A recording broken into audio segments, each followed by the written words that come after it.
So the name of my talk is Negative Notions, Proper Stereoscopic Negative Digitization for Parallel Viewing.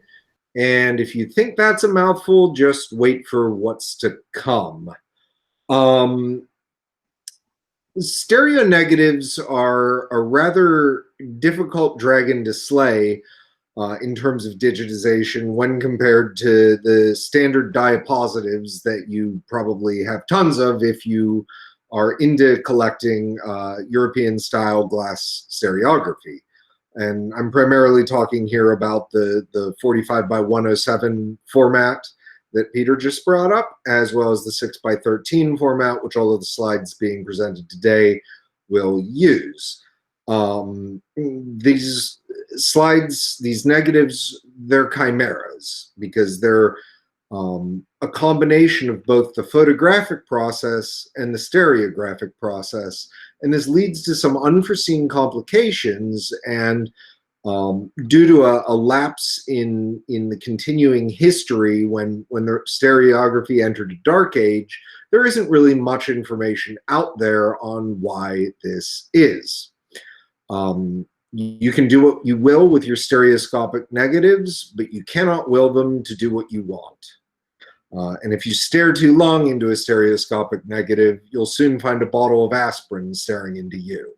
Now, philosophy gags aside, there are reasons why a great deal of the stereoscopic negatives held in archives throughout the world have not been digitized properly, and those that are available online to view are often impossible to view and poorly made. And so what I'm going to do today is look at a couple of glass plate negatives just to give you an idea of what's out there before jumping into the theory behind the creation of these single substrate negatives, and finally the practice of making a good stereo positive.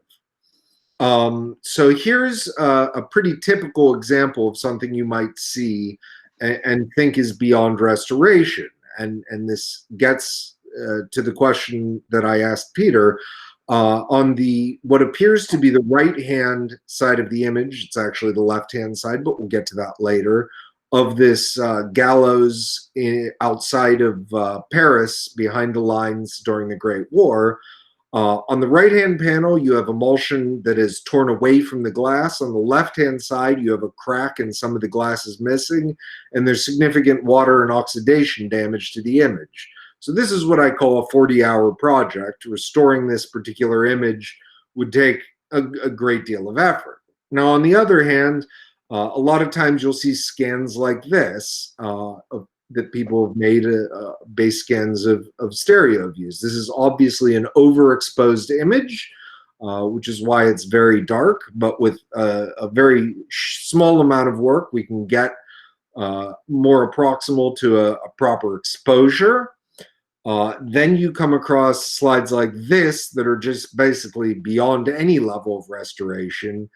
But when you're very lucky, you come to something like this, a rather perfect exposure. Everything looks, great. This is a recent acquisition, but this isn't. My friend Doug Jordan acquired this many years ago. It's a great exposure. It shouldn't be hard to deal with, but like many people who don't know the theory behind negatives and the creation of stereoscopic negatives, his scan of it, and I should mention this is a part of the Boyd Jordan Ference collection, available at greatwarren3d.org if you wish to see it and more like it. But unlike this slide of a trench mortar, we have a positive here, and this is a positive that Doug made. And you'll notice that there are three very distinctive problems with it. The first is simply that because it was scan direct to JPEG, it doesn't take advantage of the latitude of the negative, and so the exposure is off. That's the first thing you notice. You don't even have to try to view it. Now go ahead and try to parallel view it. You can't. If anything, you can attempt to cross view it and you'll be able to see the image. But then we get to the third problem, which at first appears that these officers are wearing their medals backwards on the wrong side. But then you'll realize it's not so much that as that both sides, both panels on this image are in fact horizontally reversed. So here's what you can do with a little bit of effort and the theory I'm about to present going forward. And hopefully this will stoke some interest in some of these stereo negatives. Hopefully your interest is in something other than the Great War, since I'm collecting those. But regardless, these negatives tend to sit on auction sites at extremely low prices, sometimes for years without interest.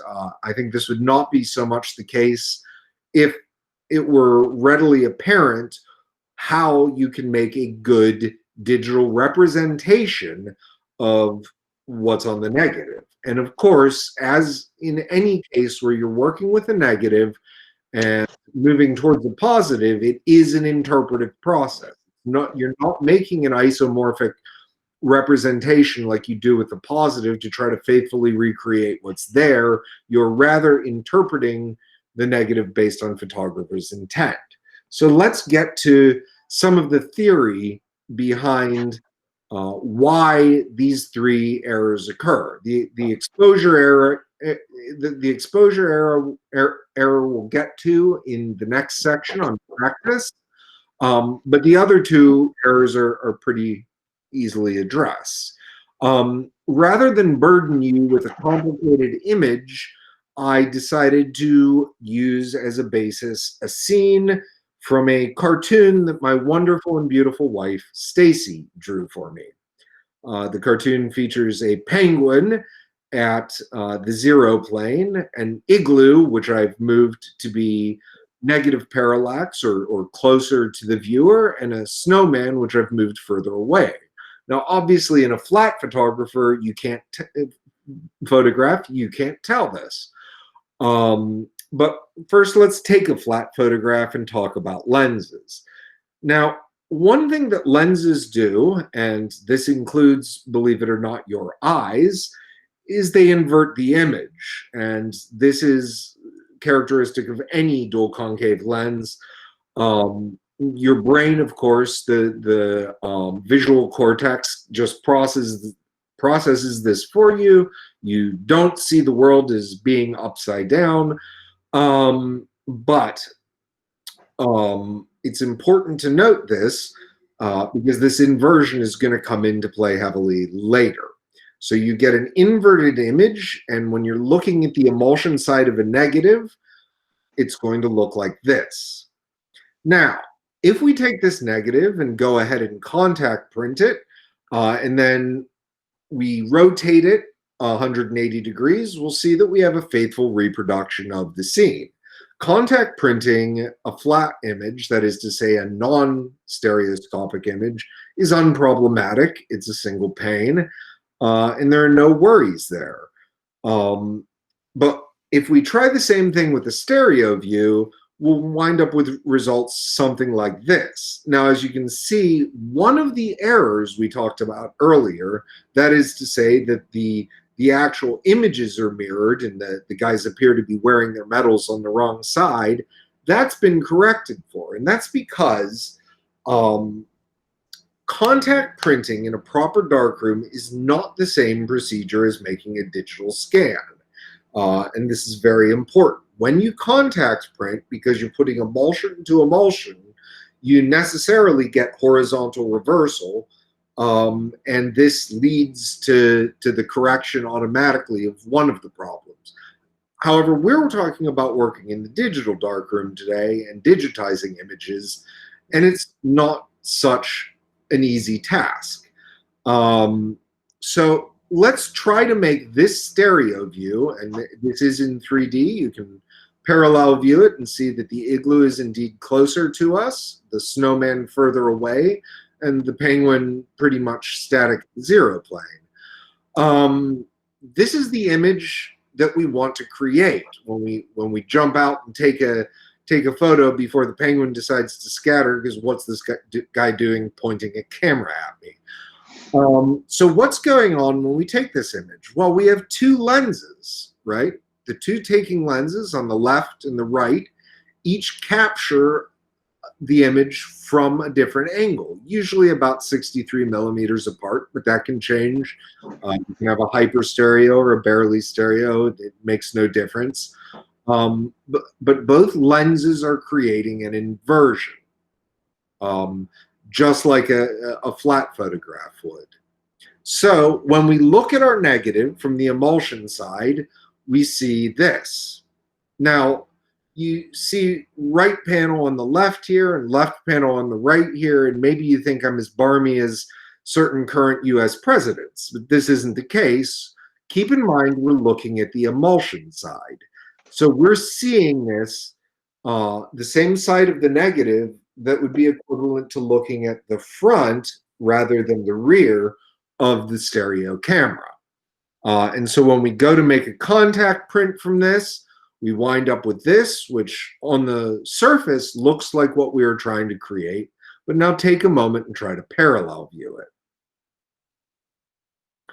You'll see that it doesn't work, and there's a very simple reason for this. We've now transposed right to left and left to right. And in doing so, because of the fact that there are now two images existing on the same substrate, we need to reverse those images. And that's something that people, including the people who scan for the Imperial War Museum, the premier site for World War I photography, don't readily grasp. This is what we want, and this requires a bit more effort.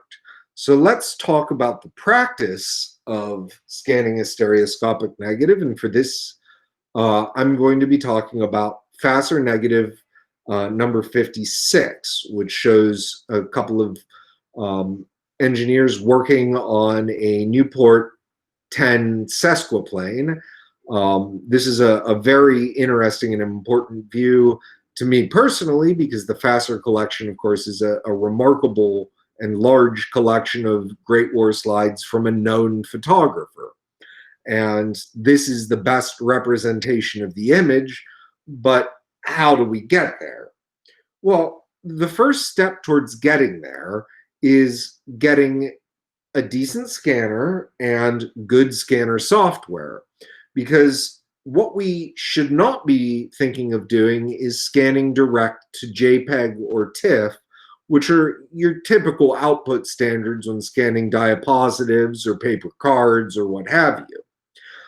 We need to work in a digital darkroom, and to work in a digital darkroom, you need a digital negative or Adobe DNG file. There are various software bundles outside of the Chromie bundle that comes with most Epson scanners that allow you to scan to a DNG file directly. In addition, I prefer the Silverfast bundle. It allows multi-pass scanning, and it allows you to scan glass directly on the scanner bed without using any sort of holder, which means you degrade the image less. So what are the steps in scanning? I'm only going to go through these briefly, but first off, you want to clean your negative in scanner bed. For this, I recommend, if possible, just using a microfiber cloth on the negative so as not to damage particularly the emulsion side. If necessary, on the non-emulsion side, you can use a little bit of spring water or just breathe on it and wipe. And if absolutely necessary, there are techniques you can use to clean the negative as well. Then clean your scanner bed, use a blower bulb to get rid of any residual dust, and place the negative emulsion side down and start making preview scans. Now, the preview scans you're going to want to make, you want to have as little variance in terms of image rotation as possible. The more you have to rotate in later steps, the more you're going to degrade the image, no matter how good Photoshop or what, GIMP, whatever software bundle you're using, no matter how good their rotation algorithms are, there's still loss. So make sure you have less than 0.1 degrees of variance. If necessary, make multiple preview scans. Next step is, of course, to double check your settings. One of the mistakes I make most often is forgetting to put it in the right folder. And this can create ungodly headaches that you just don't want to deal with. But you want to make sure you're scanning to 48-bit Adobe RGB color space and to a digital negative file. I prefer to scan at 480 ppi, sometimes 6400 ppi, depending on how important I think the image is. 4800 is the current Library of Congress standard.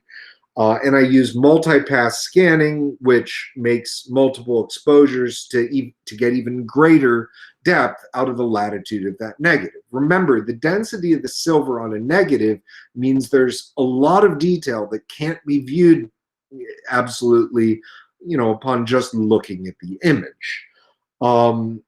Finally, check your environment. Make sure there's nothing creating vibrations, such as a stereo, an air conditioner, or whatever. This can interfere with the scanning process to an extent. And you should be good to go. Hit your scan button. You're probably going to have to wait about 15 minutes to get a high-res scan, but that's all that's needed. So what do we do when we have the scan? And this gets into what people now refer to as developing a digital negative. And I don't particularly care for that term. It's not so much equivalent to developing. We're working with an already developed negative. It's more like printing. But we open our base scan and we see this. And here we have, of course, a direct scan of the negative. Now let's open that image. Oh, I left an anaglyph open in the background, which you may feel free to ignore. Now, of course, we're working with files in the gigabytes here, and it takes a long time even for a pimped out MacBook Pro to do this.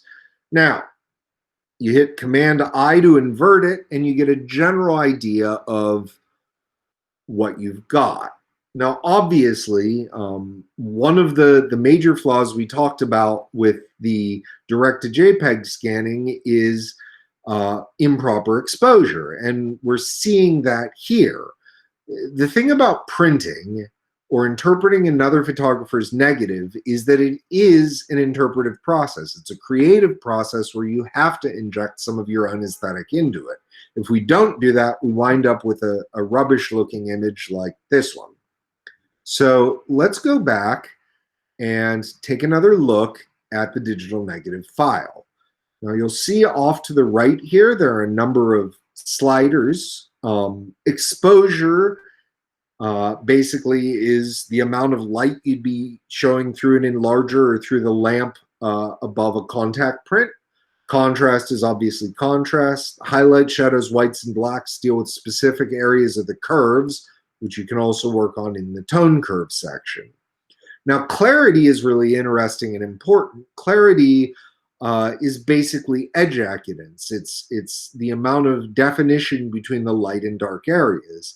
And clarity is equivalent to the traditional darkroom decision of, do I develop in ID11, an Ilford product, or Agfa-Rodinal, Agfa-Gevaert product? Rodinal is going to produce higher edge accidents, and so you'll move your slider this way. ID11 or Codex D76, less so. And you can see as I do this how the image becomes sharper or less sharp along the edge areas. We can also give a quick demonstration of contrast. This is general image contrast, and in a traditional darkroom represents contrast filters. Let's bring that back down. And then, of course, exposure up. So now we've got a massively underexposed negative or a massively overexposed negative. Keep in mind, because we're working with a negative file, we have to do everything in reverse. And now this gets to a point where you have to use a bit of intuition and play around with it. You'll want to develop a whole bunch of these before you get to the point where you're comfortable just quickly making an edit and being rather well assured that it will turn out well when you invert it in Photoshop. So trial and error, just like in a real darkroom, will give you the skills you need. Now here's a pre-set version of the image, which I used to produce the image you saw earlier in the talk. So let's open that up so that you saw that I had all the sliders modified there. I also had the curves modified a little bit. I did some desaturation, but not all on the oxidation areas. And so we're about to see the image. Voila. Now, you hit Command-I, or on a PC, you go to the equivalent function under Image Invert. And this just takes a moment. Now your whites become blacks, and all of your other colors become their negative equivalent. So the somewhat orange oxidation pattern we noticed before has become a cyan blue throughout the image, through the fringe here. I call this fringe oxidation. It's very common in stereo views and other glass plate negatives, and it's something we'll deal with momentarily. But first, let's do our first step and make this analogous to a contact print. So we go to Image Rotation, Flip Canvas Horizontal. And of course, because we're working with an incredibly huge file, here let's zoom into 100. You see that's the size of a face, and this isn't even a full res scan. I made this one a little smaller so that it wouldn't take forever to do this demo. But now we see, okay, this is the orientation that the plane and the figures were actually in. We flipped it horizontal. This is equivalent to contact printing, or what's done natively in your Cortex. But now we still have two things to deal with. This fringe oxidation here, and the fact that the left panel is supposed to be the right panel panel is supposed to be the left panel. Let's deal with the oxidation first. There are many ways to go about this. The way I typically use is I go to Image Black and White, or I do it in the raw converter. But you'll see the two areas here, cyans and blues, well, those sound like they correspond to the images we're having trouble with. Now notice that here, along the left-hand side, along the bottom, we see significant lighting where the oxidation has affected the negative. So let's take our blues down a little bit, and then our cyans down a bunch. And now you see that we're approaching basically not even noticing the oxidation, and we've now toned the image to a proper black and white. That'll suit us well enough for our purposes. I don't know if they're the values I used in the corresponding Stereoscopic paper, but they should do us well enough. Now, with the image, what I do first is I just simply copy the whole thing to get its dimensions. This takes a moment, and I make a new image at the same dimensions, which are automatically recorded when you copy it. Now, I'm not going to go ahead and paste into that. You see we have a nice black background there.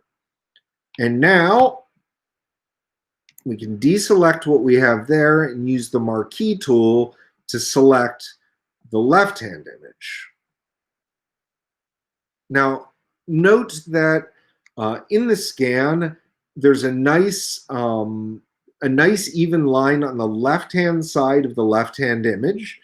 And so we can take this over to our new image and move it to the right until it kind of clicks into place there. Now we're going to zoom into 100 and get all the way over to this edge. What we want to do is remove things that are distracting, such as the overlap area here.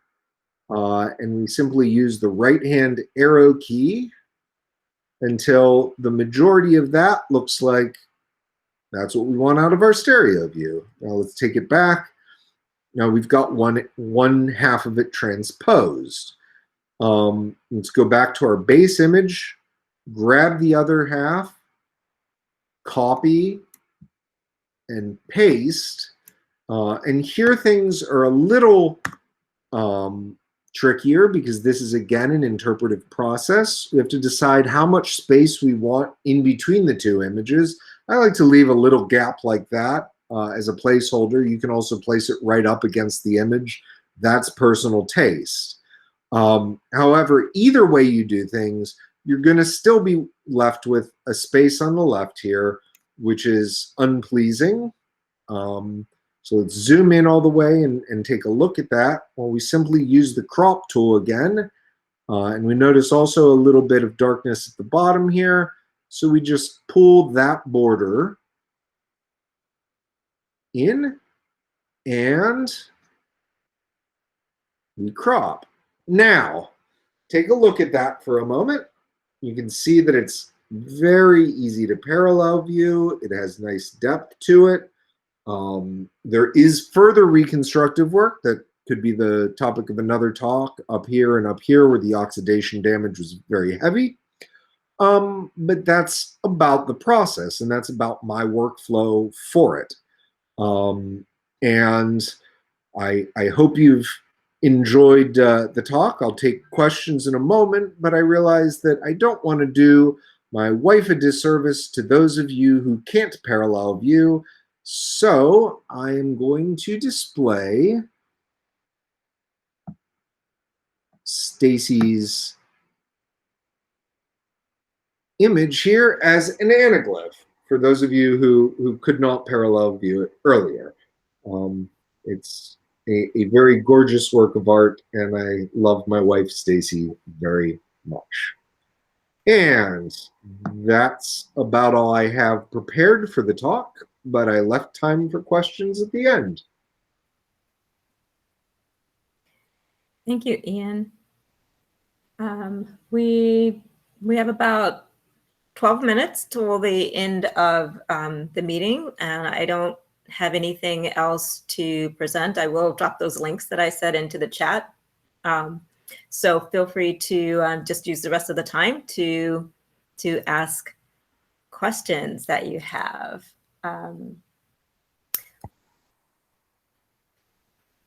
While you're thinking of questions, because I know you have some, I will say that next meeting is a show and tell meeting. So if you've got something wonderful to share out of your collection or a photo that you've taken, next meeting 2 weeks from now is the time to do it. So we look forward to seeing that. And so there are some questions in the chat. Ian, Ian's article will be online on Monday. Emulsion side up or down on bed of scanner? Okay, always emulsion side down on an Epson transparency scanner. You need to, I mean, that, you know, not even a millimeter thick glass, you're gonna suffer terribly if you scan emulsion side up. It's not gonna be a sharp image. You scan emulsion side down, and because you scan emulsion side down, you then have to do the horizontal flip that I did once I went into Photoshop. So if you scanned emulsion side up, the image would be oriented better, or at least initially, but you lose so much quality. It's really better to scan emulsion side down always. And, depending on your scanner and your scanner software, you might not be able to scan directly on the glass. You might have to use a holder.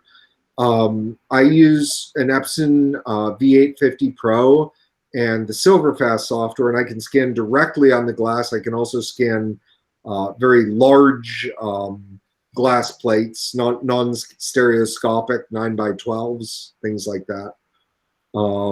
But always emulsion side down, yes. Okay, we've got another question. What was the fringe oxidation you were mentioning? Okay, so oxidation is something that occurs in metals that are exposed to both water and air. And this can be ambient water from just humidity. Now, when you have a stack of stereo views, particularly if there is tissue paper in between them, the oxidation tends to be most noticeable around the outer edges of the image. If the image never came into direct contact with water, then ambient humidity over 100+ years causes fringe oxidation. It's far less noticeable typically on diapositives for the simple reason that the emulsion isn't as thick, that is to say silver dense, as on a negative. A negative is very silver dense and far more prone to oxidation. And so that explains that. Another question. How do you avoid Newton's rings when you have the emulsion on the scanner glass? Okay, so Newton's rings are more typically a problem you're going to see with celluloid negatives. They can, of course, occur with glass negatives. Can I ask, what is a Newton ring? What is that? Okay. A Newton's ring is an optical distortion, a prismatic distortion that appears to be concentric colored rings that occurs when there's direct contact between a photographic substrate and a flatbed scanner or a paper, what have you. Okay. Basically, it's because of direct flatness, and it's a complex optical concept that I'd rather talk about how to avoid them.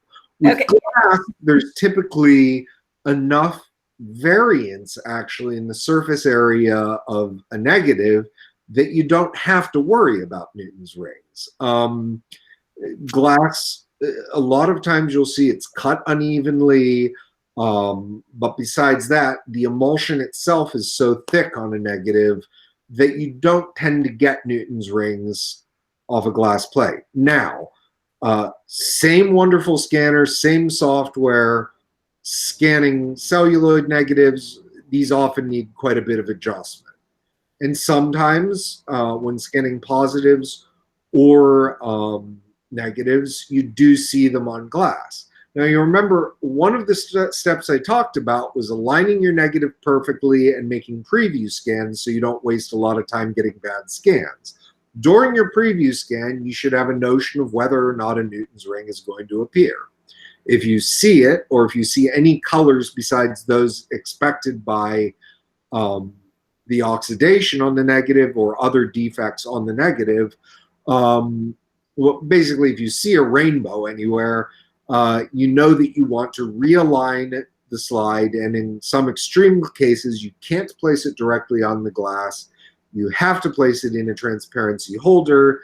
And in these cases, sadly, there's typically going to be a little bit of loss because the holder masks part of the image, but you also have to readjust your scanner software to focus at exactly the distance apart from the glass that the holder places it.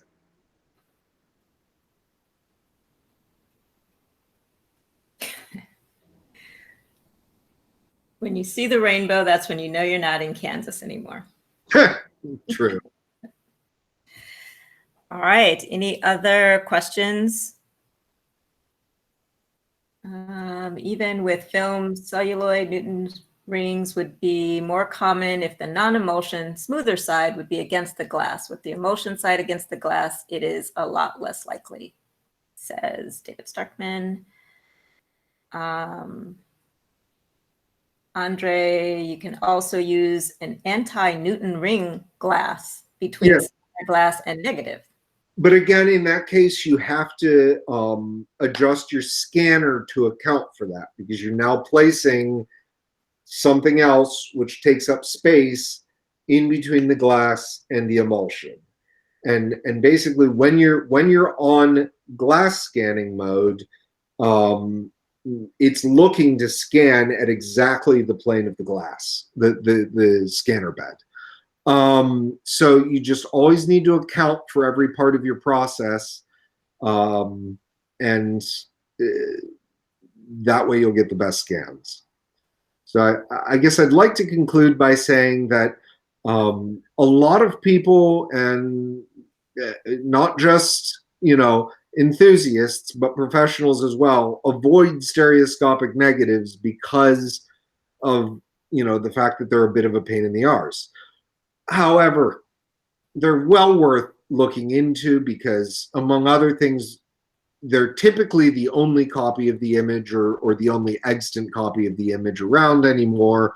More importantly, they're always, if they're in good condition, going to be the best quality version of the image. The making a glass negative and printing a glass diapositive, there is always loss from what is on that negative. And in fact, it's a joyful process interpreting a negative, because you get to insert a bit of your own creative vision into it. You of course want to make an image that's as close to the photographer's intent as possible, but you have a little creative leeway in how you do that, not knowing the photographer's intent. And to any archivists who might be watching this, please take this information back to your archive. Almost every archive has listings for digital negatives that aren't available online because either the people there don't know how to process them or think it takes too long or what have you. I've just shown you can do it in a couple of minutes. So it's very sad to me to see finding aids with 150 unique negatives listed and not available in any format to the public.